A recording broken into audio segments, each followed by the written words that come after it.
You're listening to The Inspire Me Show with hostess Layla Ashley, hypnotherapist, life coach, author, and speaker.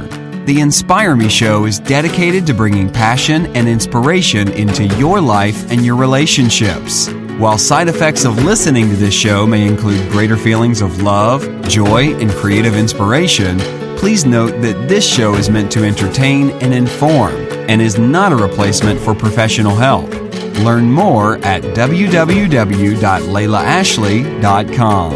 And now, right here on KPFK, in the spirit of love, empowerment, and freedom, your hostess, Layla Ashley.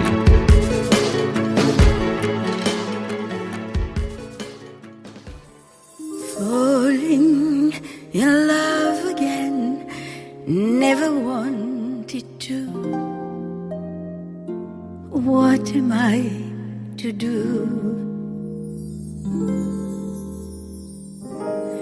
Want to buy some illusions, slightly used, second hand. There were lovely illusions, reaching high, built on sand. They had a touch of paradise, a spell you can't explain. For in this crazy paradise, you are in love with pain.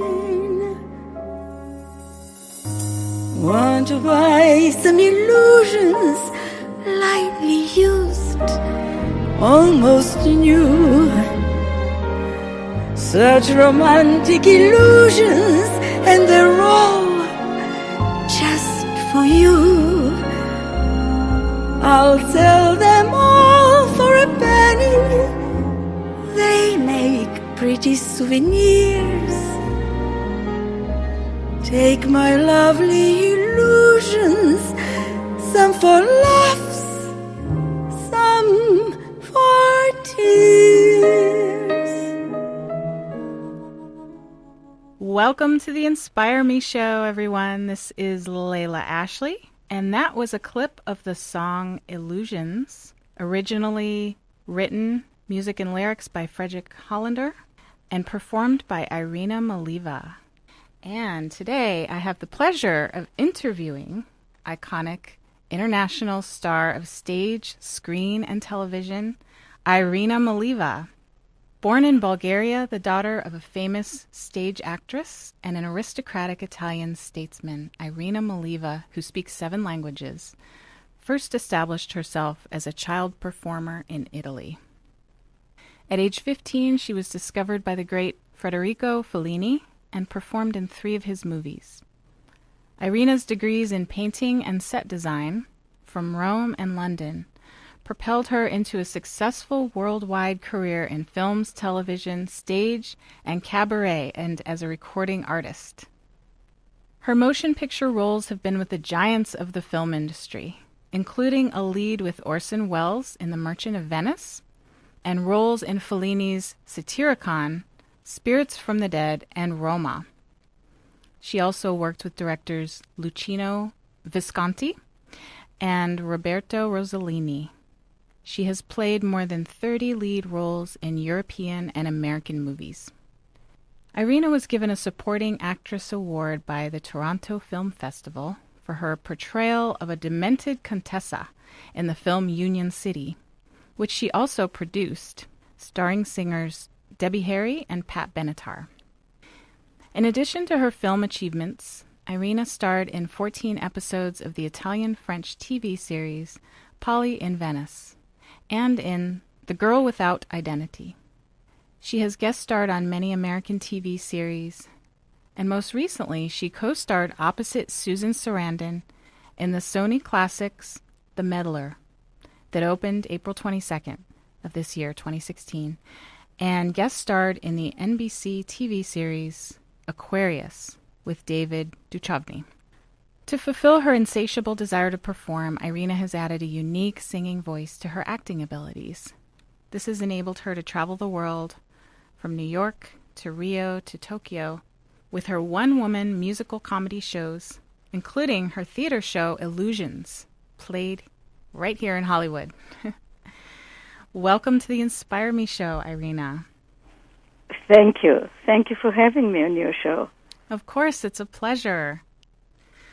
So I would love to begin with your background as a child performer in Italy, how that came about, and how this led to your career in film, television, stage, and cabaret.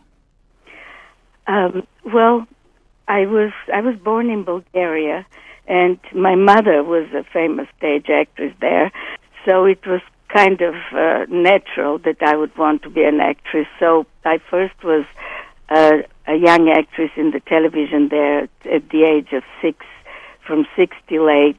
And when I went to live in Italy, and I started to study there because my father was Italian, then I was studying, later on stage designing and so on, but my heart was always in acting.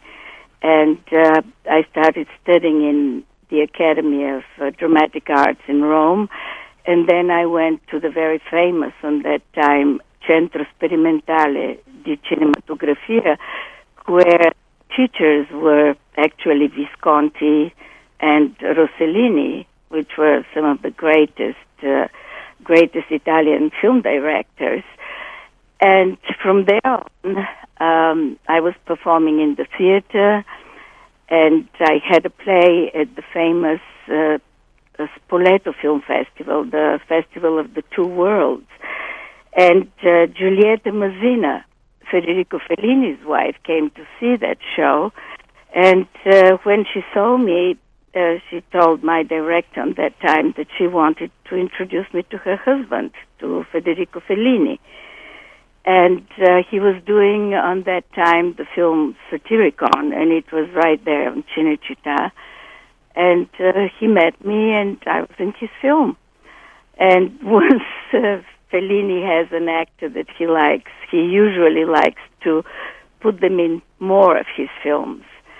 So I did Satyricon, then I was in Toby Dammit, which was the film with Terence Stamp, was one episode, and in Roma. So that was my, basically, from 15 years old until 18, these are the films that I did with Fellini. That's wonderful.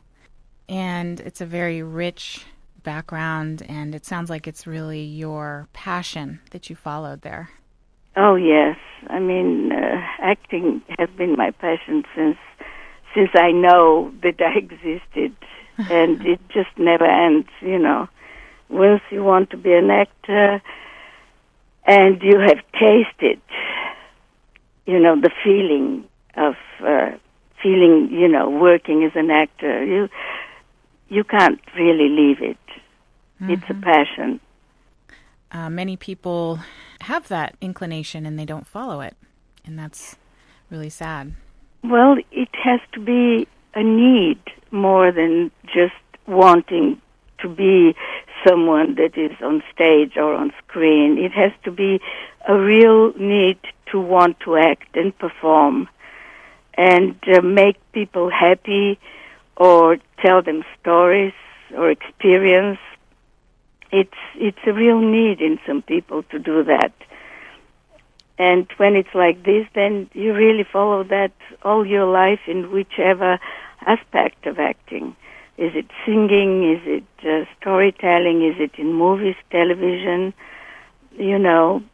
It's anywhere where you might just perform and do that. Right. And I think a lot of people have fear around failure and around how they might appear and the mistakes they might make, which we all do in life. How have you overcome that for yourself? Well, I've never had fear.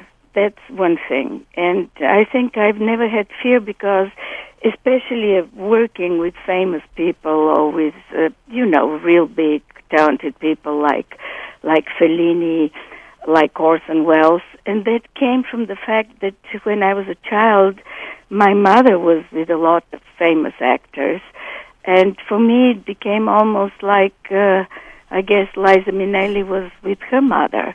You meet all these incredible people that are icons, and at the same time, you're the little kid with them. So later on, you're just not afraid to be with a big name. And failure, I don't even know what exactly one can consider failure. You know, failure, one could think if you have an exam or something and you really don't make it. But as an actor, you know, if you have to listen to critics or so, I wouldn't consider that a failure. I would rather listen to the people that try to support you, and bigger the people are, bigger the actors, the directors are, and more I feel comfortable with them because they give a real actor much more support than people who don't know what they're doing. I mean, the real actors, the real big directors, they're much easier to work with them than the others who think that they know a lot and actually they don't. So I don't even think of the word failure. Well, one should be a little critical, let's say as a singer, if one has a ear and knows that you can't sing. All right, well then don't sing, you know. That's a different thing. But as an actor, I think if you believe in what you're doing, you can't consider anything a failure, whatever way you're performing the part. Right, and I think just not having that concept in mind of failure helps you to feel successful and to focus on your work, which is so important. Great advice for people. Well, I had this incredible luck in life, which on that time I couldn't even realize it that much.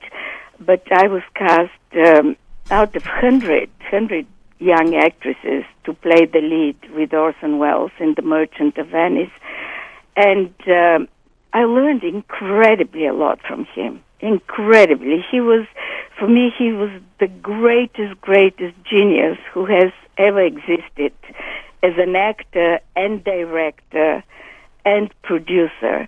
His talent was endless, and I learned incredibly a lot with him because we had to stay in a hotel for quite some time near Venice.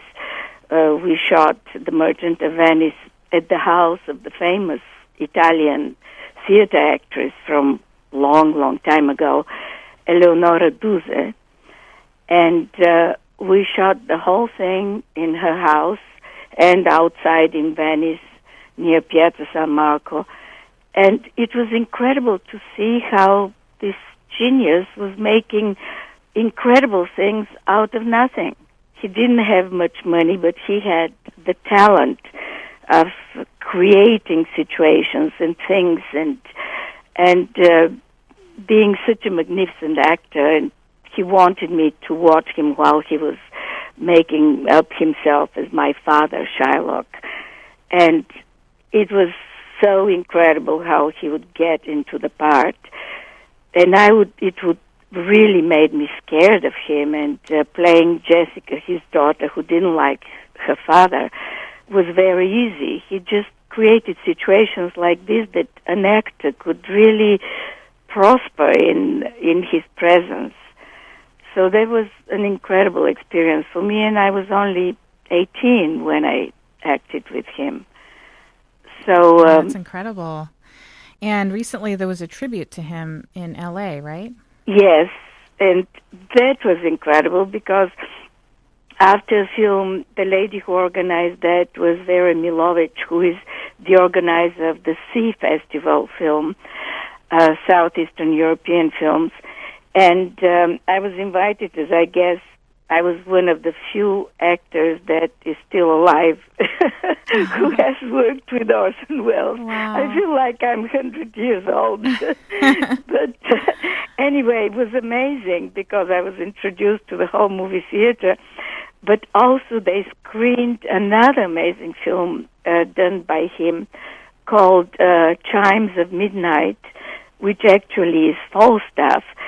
And again, I saw this genius, amazing way of which he acted in the film and directed it.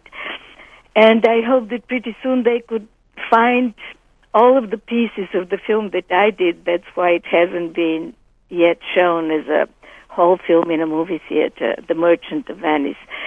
And I think by, the end of the year, they'll definitely have all the material and it'll be shown. Wow, so finally. It was a wonderful thing to see that. Yes, wow. And like you said, there aren't as many people still around to see it, so you're lucky. Yeah, that's true. That's so neat. Yeah. To be able to be here for that. Any other things that were interesting about working with Orson Welles in the part that you played there in The Merchant of Venice? Well, what was interesting was the way I was acknowledged by him, and after I had a monologue in one of the scenes where Jessica is revealing how much she hates her father, and so on, I did that monologue in such a way that he stopped everything and he said, "A young modern actress is born," and of course that was very meaningful for me as a young girl to be acknowledged by this great director. So this was, just amazing time. At the same time, I was doing a long TV series for children, which was a French-Italian co-production called Pauline Venice, and everything was in Venice. And as you know, Venice is such an incredible city, so beautiful and so wonderful. So I think I had, the best of my life as an actress when I was young, and luckily it continued later on. As you see, I'm still performing. That's wonderful. Yeah. So, how much more can an actress want but to work? Exactly. And when your work is play, that's even better, right? Yeah, that's true. And when the place is so nice and when the people with whom I work are so great. So now I want to get into your one-woman theater shows, your musicals that you do, particularly Illusions, which we played a clip at the beginning of this show from. Yeah. So talk a bit about that. Well, in the past, I did a lot of incredible musical comedies as a one-woman show. Comedies almost off the wall, which people really loved because they were a lot of fun, they were crazy, with beautiful songs, but still all my life stories, but kind of real fun. And people, especially here in Los Angeles and in New York, knew me for that great fun. Then suddenly when I was recording my CD, Illusions, I wanted to do only the songs that I really, really loved, without thinking of a reason for which I'm doing them. Just the songs that I love. And when we finished the songs, I worked with two incredible, talented people. Michelle Brauerman was my musical producer, and Stefan Oberhoff as well, the musical engineer and producer. And they're both amazingly talented people. So when we finished the CD, we were thinking what would be the title. And listening to all the songs, I realized that each song had something that had to do with illusions. Because it was the reality, but the end always turned out as something that a person has wanted but did not get, or even when it was in a positive way, somehow had some kind of illusion, something interesting about it. So that's why we call the CD Illusions, and I think it's very much for women because it's a woman's point of view. Although I must admit that a lot of men love the songs, but it's a woman's point of view of life and how she feels and so on. So then I wanted to have a show from all of these songs. And I met this amazing director, Randy Johnson, who had just directed the show one night with Joplin, which was here at the Pasadena Musical Theater. And when I met with him, he wanted me just to write things, very real things of my life. And that's how the whole thing started. It's basically my life with famous people, with my ups and downs politically, and going from one country to another, which I've done that all my life because I worked all over Europe as an actress. And I was, since a child, basically alone. And it was my experiences, my visions of what I believed in life, and how I came to the point that I am in my life, with my positive believing in everything that I do, even if I've had hard times and hardships like everybody.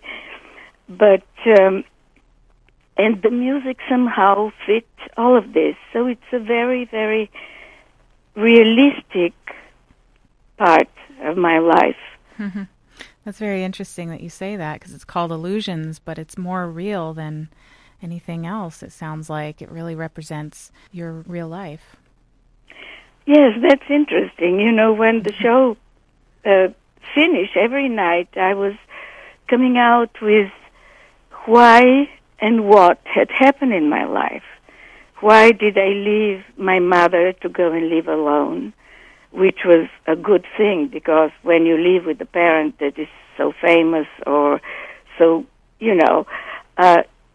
children usually become very timid and so on. So I guess I had this feeling that I had to be alone in life so that I could experience everything on my own. And of course, with everything that happens in life, politically and not politically, I've been thrown, like many people, between ups and downs, divorces of the parents and whatever politically happens in the countries, and then being lucky to have found my happiness in my acting and being in touch with such incredible, talented people in my life. So, it has all of these sides. I could actually read you, if you want to hear what the director wrote about the play. That would be wonderful. Yeah? Yeah.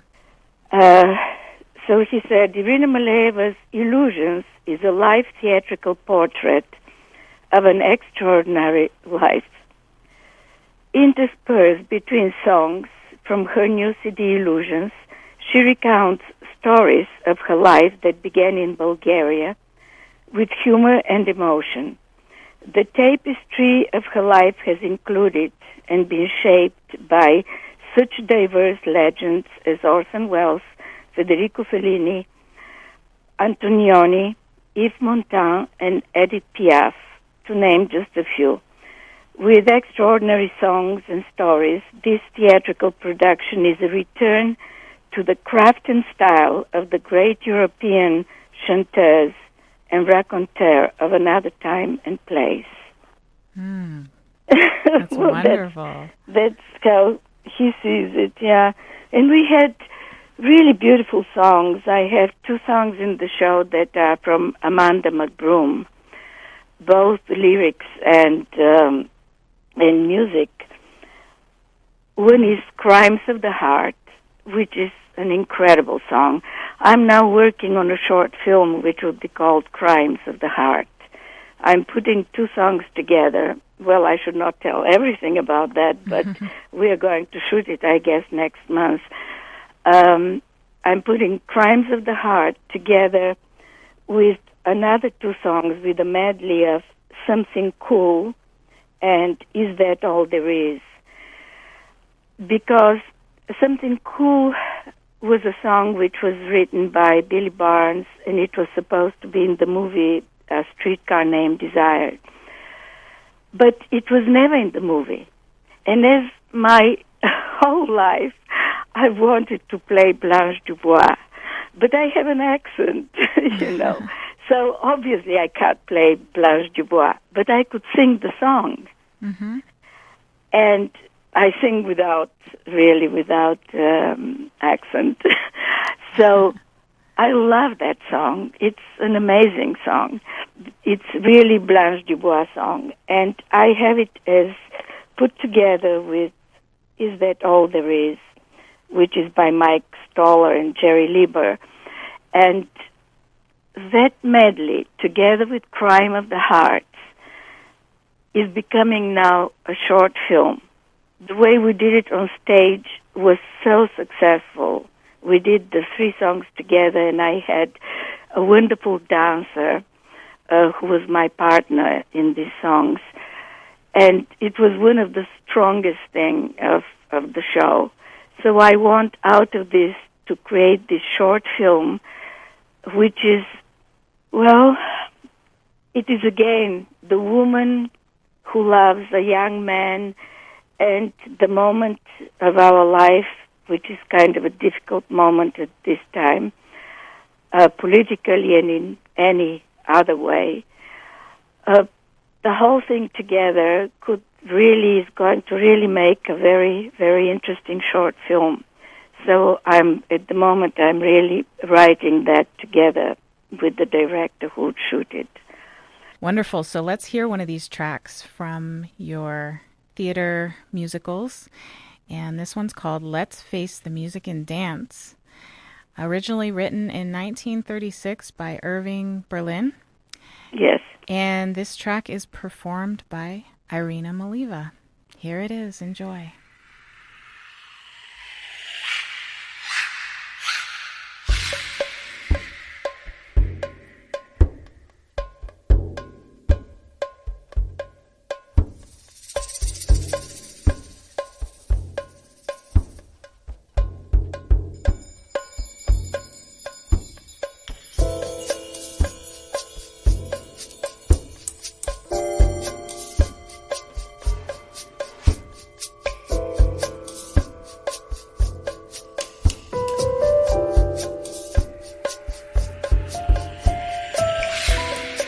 There may be trouble ahead, but while there's moonlight and music and love and romance, let's face the music and dance. Before the fiddlers have fled, before they ask us to pay the bill, and while we still have the chance, let's face the music and dance.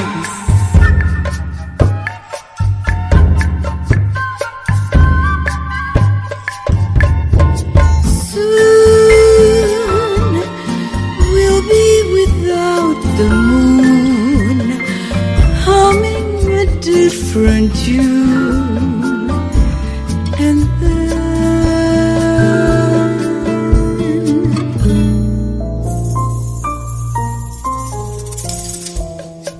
there may be teardrops to shed. So while there's moonlight and music and love and let's face the music and dance, dance.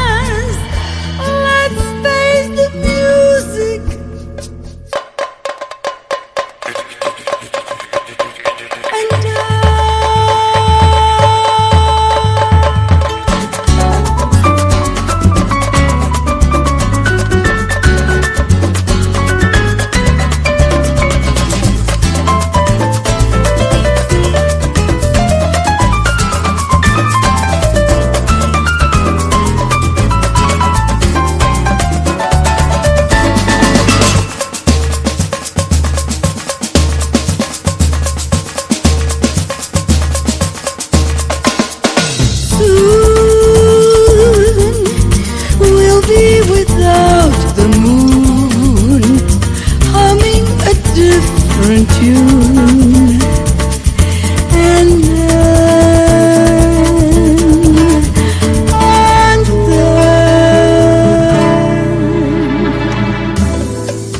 then there may be teardrops to shed. So while there's moonlight and music and love and romance, let's face the music and dance, dance. Let's face the music. Oh, let me see. Let's face the music.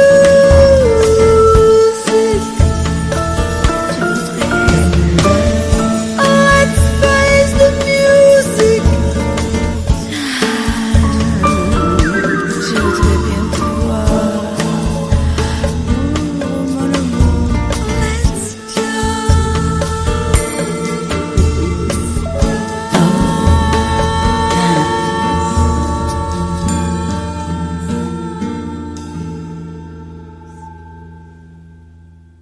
Beautiful voice and track, Irina. It's kind of got that bossa You know nova that feel to it. this was a song that Fred Astaire danced on, but we did it in a different way. We did it as a bossa nova. Mm-hmm. And Stefan Oberhoff, one of my producers, he added all these Brazilian incredible instruments that made it so wonderful. I love it. Yeah. I love it, yes. Thanks for sharing that with us. So discuss a bit about how performing for you is kind of like life's dramas, the ups and downs. How does it represent the process of life? Well, I think that in order that an actor is really fully feeling everything, he has to have experienced a lot in life. So I do have a lot of drama in my life, and I have a lot of fun in my life. So that makes it easy for me to, to be all dramatic or, feeling things to their full depth. So, for example, in the film with Suzanne Sarandon, well, I play an Italian. I mean, seeing that I'm a little bit from many countries, so to say. So I play Italian, her sister-in-law, and it's a fun part. She's just funny. She has her point of view on life. She's funny. Mm-hmm. While in the episode of Aquarius with David Duchovny, I play a Ukrainian. That's a very funny part. When the series starts airing, I think in June, I can't wait for that episode because a part like that I haven't had until now. And it's very funny for me to do something like that. Together with another Russian actress, we play two Ukrainian ladies, elderly ladies, that create accidents so that some old men that are totally alone, could have an accident and they die, and then they go and try to get their money. And it is incredible because the whole series in the 60s, it plays as if it's in the 60s, and we're these two old sweet women who actually do that. And it's just hysterical. I must say I didn't even look like myself because here, Americans think that, Ukrainians and Russians were really ugly or very homely, but it was fun. I thought it was really fun. I've never played a person who kills other people. That sounds like such fun. Creates accidents. It was really fun. I can't wait to see that. Yeah, you get to be all those parts of yourself that you're not. Yeah, right. Well, that's why, you see, that makes your life so much fuller to be an actor. So rich. You live the life of so many people. Right. And a little bit comes from you, and a lot comes from whatever the imagination is. Yes, and then you don't have the responsibility afterwards. Exactly. So I think that's perfect. the best part of it. That's perfect. Yeah.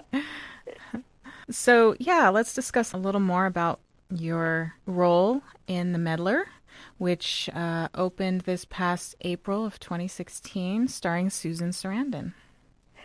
Yes, well, it was a low-budget film, but the director is a young director and really wonderful. Susan Sarandon plays the part of her real mother in life. Lauren is the director, and she actually did the life of her mother when the husband, who was Italian, passes away, and the mother remains alone and tries to be useful to everybody. So, and my role is that we invite Susan Sarandon to come to New Jersey, where her Italian family is. And it's funny because everybody is telling her what to do with the grave of the husband and so on and so on. And my part is, oh, well, you can just sprinkle the ashes a little bit here, a little bit there. I mean, like, oh, don't worry what they're telling you to have a grave. Just sprinkle his ashes and don't care about anything. So the mother of the director, she really loved me because it was funny, my approach of how I saw this part. And Susan Sarandon is a wonderful actress. Mm-hmm. And a wonderful person, I hear, huh? Yes, and wonderful person. Yeah. I mean, really very, very generous person, just wonderful person. So that was about the film, and the film is really a sweet and loving film, and I think people should go and see it. Yesterday, I think it just opened all over nationwide. Before it was just Los Angeles and New York. Now it opened nationwide. So I hope that it's a successful film, for them, because Susan Sarandon is one of the executive producers. So I hope it's successful for them. Can't wait to see that. Yeah. So talk a little more about love and inspiration and how that comes about in your work and how it reflects your own feeling of inspiration and where you get that in life? Well, I think I've always been in love. I can remember myself, even if I was married many times in my life, I've always been in love with someone, a part of my husband, a part of everything. And of course I'm in love with art. Art stimulates me in an incredible way. I love my husband, with whom I've been 25 years, which is quite an amazing long time. Yeah, congratulations. And we travel a lot.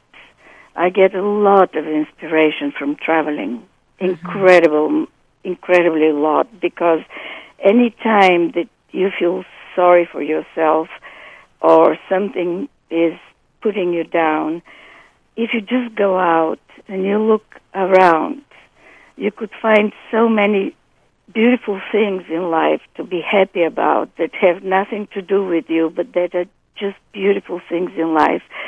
We just got back from a cruise which was from Venice to Greece, the Greek islands, Serbia, and so on, Croatia. And the Greek islands had such amazing ancient history and incredible things that have remained, remainings from that past, that it really gave me a lot of sense of belonging to this earth and trying to make the life more beautiful, or to help. I love helping people. That's one of my things for which I think I definitely have been sent to this earth. I love helping people that need help, and it's mainly children, and helping animals. As I've been many times in Africa on safari, I foster 15 or 16 baby elephants, cute. which were orphans, and I saw some of them at a nursery in Nairobi, and I became their sponsor. So by now I have 16 of them. Oh, 16 elephant children, huh? Yeah. How cute. I'm an animal lover, too. Oh, my God. That is something really incredible, because the poachers and the way they're killing animals has become just too much. Yeah, out of control. Totally out of control. And these animals have to be really helped, or they'll be extinguished, like the rhinos are almost extinguished. In this nursery, which is the David Sheldrick Nursery in Nairobi, they have 2 or 3 of the last rhinos that have remained. And it's just incredible what's happening there. And I totally support them and foster as many animals as I can. I have several groups here that I also support, the Cocker Spaniels, a lot of other than all the rescue organizations. Well, we've always had dogs. If I could have 10 dogs, I would have 10 dogs at home. Yeah, I have dogs too, and that's easy. Yeah, they're like children with fur. They totally. At the moment, we have 2 rescue golden retrievers that are half huskies, half golden retrievers. Wow. Oh, God. They're beautiful. Of course, they were crazy when we got them as babies. Beautiful. They destroyed the house, ate everything. Oh, of course. Of course. But that comes, that comes with them now. They're just wonderful. They're called Romeo and Juliet. Oh, that's so cute. What can we do? Oh, so they're in the theater too then, huh? Yeah, well, they're not in the theater, but they love music.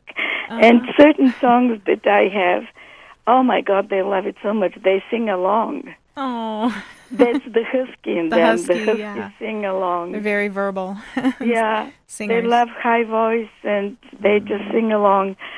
So these are my things in life that I totally support people in need and animals, and I love doing it. That gives me a lot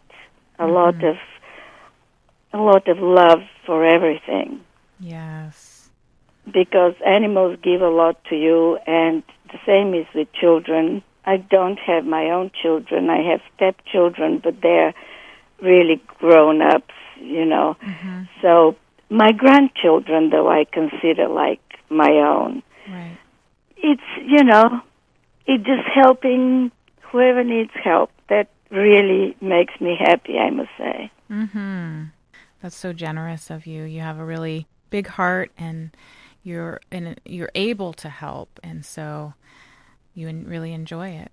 Yeah, I think people that are able to do that, they really should do that, because there's no bigger gratitude than that, Mm-hmm. Even children I see, God, if you can help them, what more is there? That's a good point. Yeah, it's really inspiring, too. Yeah. Because we're in a culture, at least, here in Western culture, we really have been selfish, and we're very self-focused. And that's a little bit something, that I try not to be, and it's also for the reason that it makes you somehow calluses, because if you think only about yourself and you think only about succeeding, life is not about that. Life is being happy with what you are and where you are. Mm-hmm. If we don't appreciate where we are in life and the small things in life, if we don't see them or we don't appreciate them, what is it all about? Mm-hmm. All of this rush to get more or so, and so being famous is not everything on earth. Mm-hmm. And I don't think that really gives you anything in life. I mean, what does it give you? Yeah, just a temporary satisfaction, right? Yes. I mean, something has to make you happy. And I don't think just being famous is a happiness. There's a deeper meaning that we all need to have, a deeper sense of who we are and what we're really inspired about in life and what we're here for. Yes.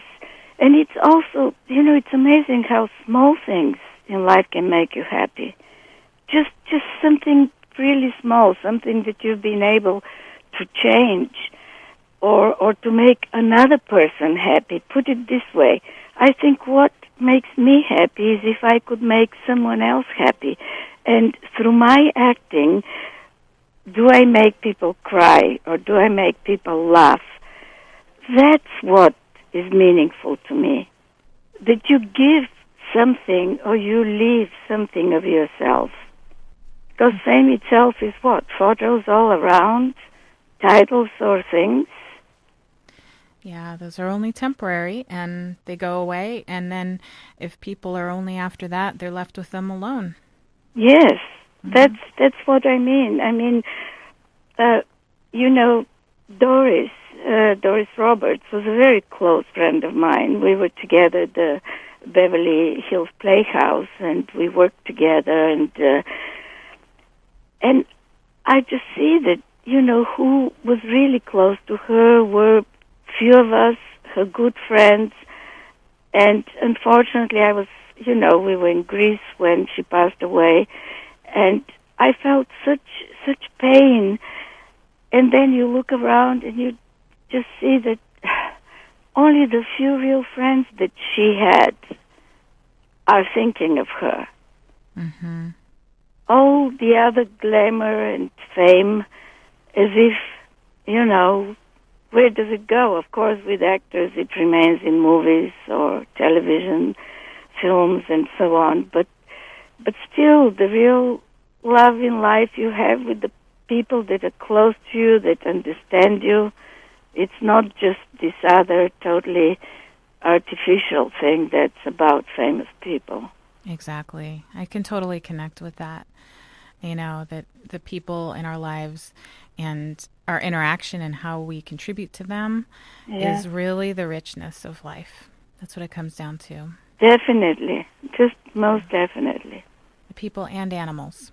Yeah. Animals give you so much. Yeah. Oh, God. Yes, they do.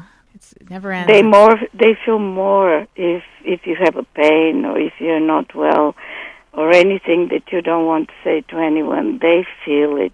They know. Yeah. They give you the look, right? Yeah. They come to comfort you. They do. Yeah. They do, and it works. Yeah. That's so great. I love you accessing your soul to really bring out the heartfelt stuff you just did, about life. That's really the important thing. And because I feel what we're missing as well. I wrote a short ebook called Remedy for Social Disconnect. And it's about that. It's about how disconnected we're becoming and we're losing that sense of connectedness with each other and the importance we have on touching each other's lives. And because we're scared. I think people are scared. Yeah. So. Well, they're scared of being lonely, I guess. Mm-hmm. Yeah. Where did your book come out? It's a 10-page ebook, and it's out on Kindle. It came out in 2014. Oh, I would definitely get it. Yeah, great. Yeah, it's wonderful. So I'm in the process of writing more. Good. Well, you must be young, so... Well... you have a lot of time. Comparatively, maybe. But thank you, yeah. Yeah, I have a lot to write. So that's my focus now. Well, that's also giving a lot to people, Yes, it sure is. It sure is, because, it's artful as well. Of You're course. creating something and you're presenting it in a way that's helpful to people and it's inspiring to people. So I love doing that too. Well, that's good. That's great. Yeah. So about aging, you have a lot to say, I noticed, about aging with style and grace. And I think that's so important in a culture and society where aging can be looked down upon, especially with women. Yeah. So I'd love for you to say some inspiring words about that.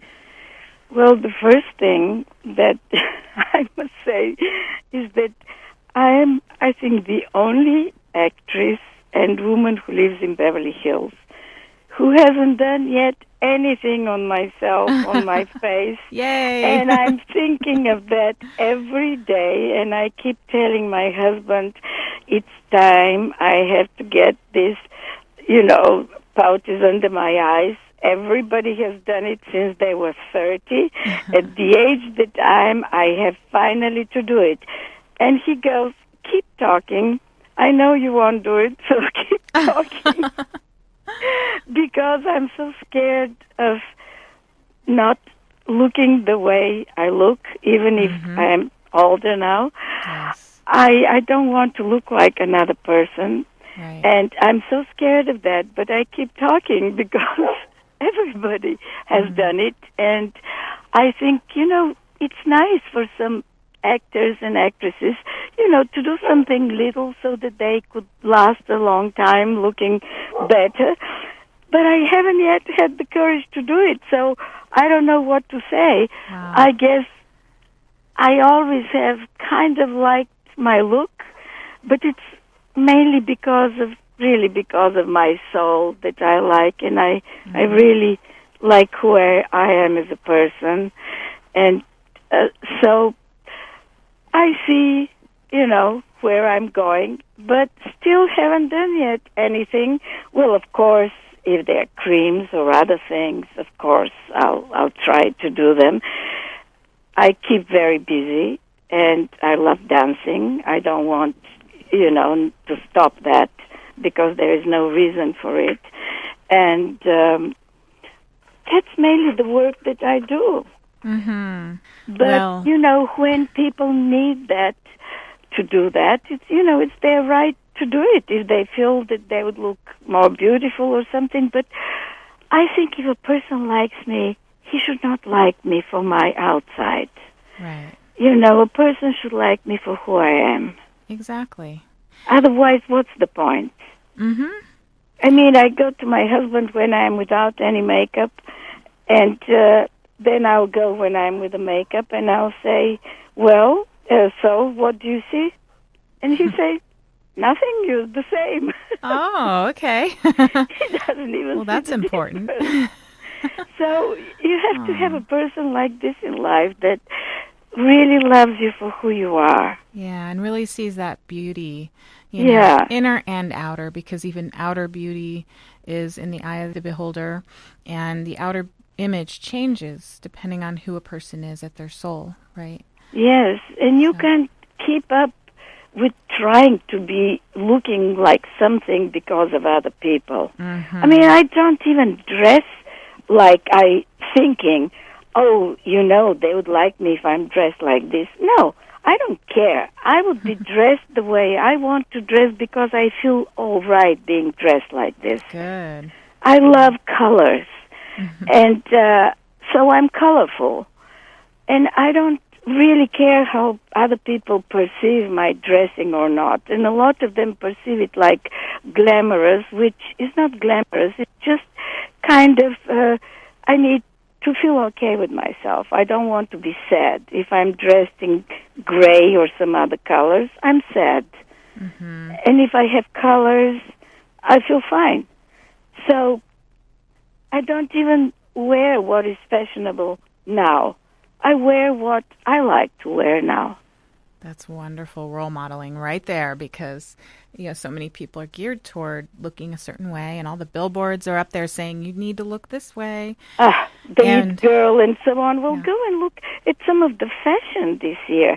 Who's going to wear some of these things? Mm-hmm. And mind, I'm one of the people that goes to Neiman Marcus and so on and so on. But I would just tell them, I said, I'm not buying your shoes because I hate these heels or I hate this whole heavy thing.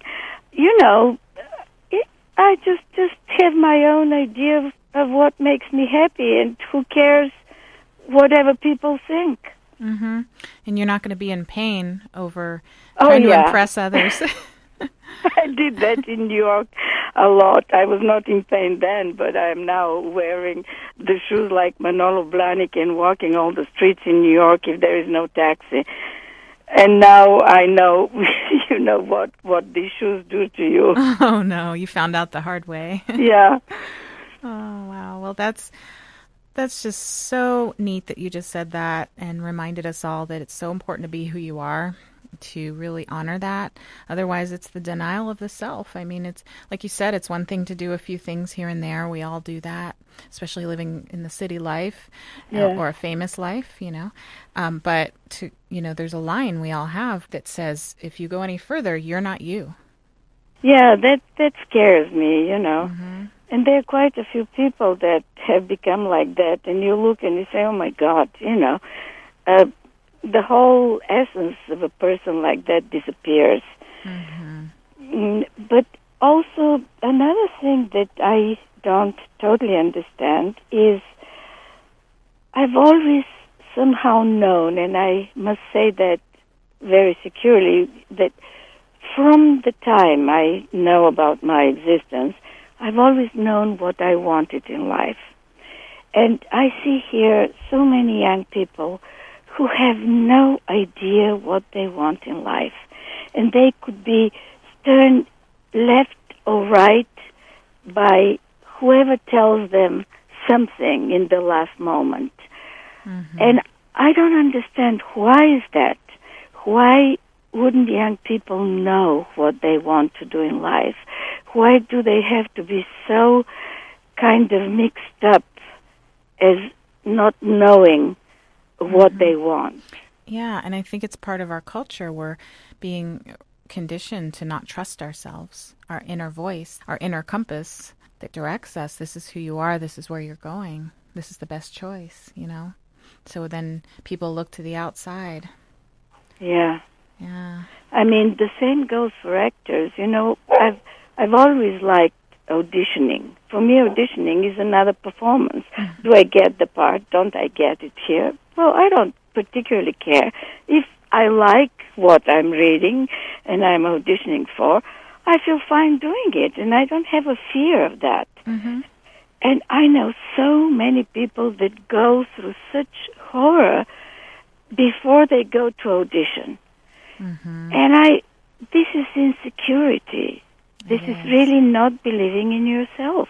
Mm-hmm. And it's the fear of other people's judgment. Right, right. That's amazing to me. Why would anyone think this way? Mm-hmm. You have such integrity, I want to say, for not buying into that subconscious belief that is installed in people, that you need to be, you know, something other than you are, and be fearful if you're not. Yeah. So good for you for standing. Well, that's a pity, but that's what I've noticed in young people, and I try to help as much as I can, especially, you know, the ones that want to be actors. Mm-hmm. I send them to our Beverly Hills Playhouse. There is a wonderful actress, Melissa Hayden, who teaches kids basically how to act, and she's a wonderful actress. And she teaches them in the real way, not artificially doing stuff. I mean, real way. So, and when I see people that just don't know what they want in life, and they're so mixed up, you know, well, we try to help, but I mean, it does come, as you say, well, from the society here and everything else around, all this fear of not totally succeeding or not being successful, you know. Mm-hmm. And when a person's worth comes down to being successful or not, then the fear becomes greater. Yeah. Whereas if your true worth is there regardless of any of that, then you can have confidence. Right. Yeah.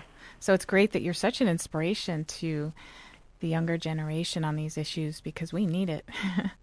Well, I love doing that because, you know, the young generation needs it. Yes. Really. Yes, they do. Wonderful words. And so I want to thank you so much for being on my show. I have just had such a magical time discussing these things with you and hearing from you on these issues. I'm just so grateful that you were on my show.